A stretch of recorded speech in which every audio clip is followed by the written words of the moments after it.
start recording. Hey, hi, hello. Welcome back, Alexandrian Codex. Let's talk about a couple of events I put in. I did not do a decade today. I did not do a decade yesterday because lazy. I gave myself a haircut. I did dishes. I took out recycling. Just like laid around sunbathing for a while. It was nice. You can't tell. Look at how fucking white I am. Been laying in the sun for like 2 hours. What happened? Nothing. Nothing happened. It's a complete waste of time. These are... I've been going through in a notebook and writing in year by year ideas for stuff. I'm up to 1890, and I've been doing this while just watching shows on my main monitor. I've been reading Wikipedia on my left monitor, and it occurred to me, oh, you know, there are a few presidential deaths in this time period. Might be worth making events about those. And I had kind of wanted to make events about the different presidential elections. That's on the would be nice to do someday kind of list, but I'm not touching it yet. But the deaths, those were unexpected, unpredicted political events, just like everything else. So we'll incorporate those. So starting on, I guess we should do this in linear order. Starting out in 1841, William Henry Harrison becomes the first president to actually die in office. He sets the precedent that the vice president doesn't just take over the duties of the president, but can then be sworn into office as president. Even though that was the precedent set, I think that would not be set into law officially until 1967, which is fucking crazy to me that they had enough presidents die up to that point. And we're just like, you know, should we formalize this? Nah, just leave it up to the Supreme Court every time if we can have a president or not. On April 4th, 1841, President William Henry Harrison became the first American president to die in office. Having fallen ill with pneumonia 9 days prior, the treatments administered by Harrison's doctors impeded the already weakened president's likelihood to survive the disease. Impeded likelihood to survive the disease. Does that make grammatic sense? Impeded the already weakened president's likelihood to survive. I think the disease is kind of redundant at that point. So I'm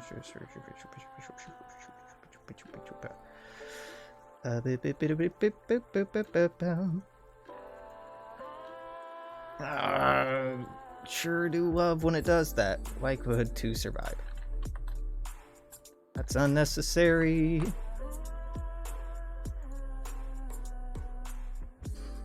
What do we got?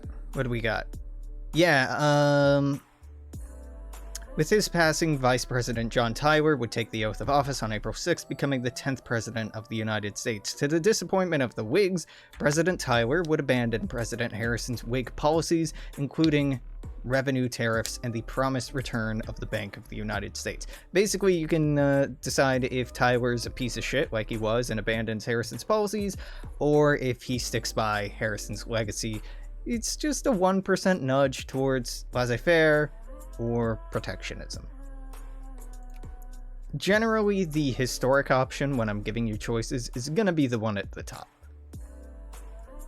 Next up is Narciso Lopez. Now, we talked about, what's-his-face trying to take over Sonora, but he was not the first. No, filibustering has a long history in the United States, going back to, like, the 1700s even, but Narciso Lopez is within our time period. Narciso Lopez, you like the Cuban flag, right? Pretty cool flag. He's the dude that came up with it. He's a very interesting person. I did not have the tech space to get in depth about him. Born in Venezuela, he served in the Spanish military as a colonel, I believe. He worked as part of the Cuban governor's office for a while. He fought in the Carlist War. Can't remember on what side. Very cool dude. Very interesting dude. Cool? I don't know. Not enough about him have I read to form an opinion, but interesting guy.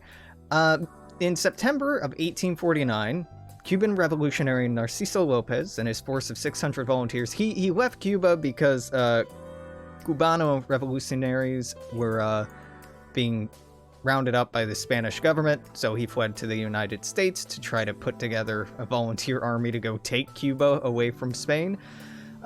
In September of 1849, he and about 600 volunteers stood ready to launch an expedition in an attempt to liberate Cuba from Spain and effect its annexation into the United States. At the order of President Zachary Taylor, however, this expedition would be stopped by blockade before its ships could ever leave port. Undeterred, Lopez would attempt 2 further expeditions in 1850 and 1851, eventually resulting in his capture and execution. So you can just order his ship seized. Spain, whoever owns Cuba will like you more, and you'll get a little more pacifistic, or you gain Cuba as a core, you get some infamy, whoever owns Cuba fucking hates the United States, and you can then go and do a little manifest destiny, if that's your deal. Just like we can with the Sonora event, it doesn't just declare the war outright, but it you know, maybe it should. Yeah, it probably should, huh?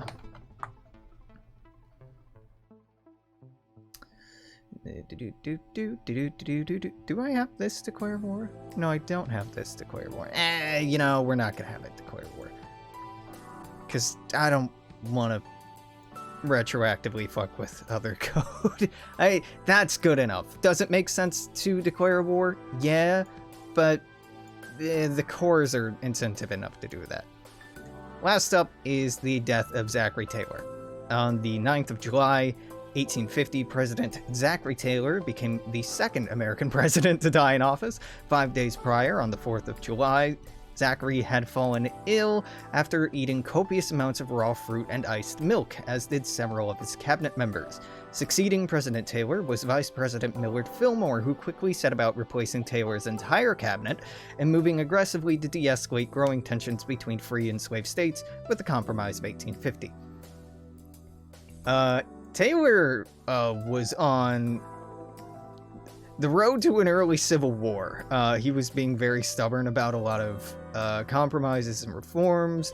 He said that he would more quickly hang secessionists than he would people who deserted during the Mexican-American War. Taylor was like, fucking try and secede. I'll kill you. I'll kill all of you. He was not de-escalating shit at all. It wasn't on principle. It wasn't because he was like an abolitionist. He was just like a hard motherfucker.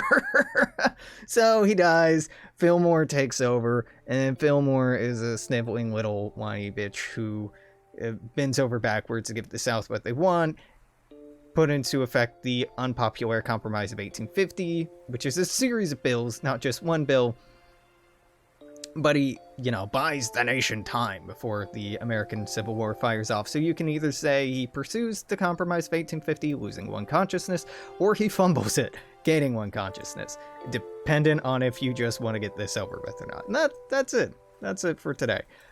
Just those 3. I think I'm going to go through and do a playtest after this, because I haven't done stuff after 1860 because I want to see if the Civil War consistently fires off at or around 1860. And if it doesn't, then I'm going to add in events to push to make that happen in 1860, events about like North Carolina seceding, 861, the other states seceding in the order that they go in. But I'll have to look into how the secession mechanic actually works, and that's going to take a little bit of digging, and I haven't wanted to do that. So that's it for today. Until whenever, I'm gonna say toodaloo. Take care. See you then. Bye.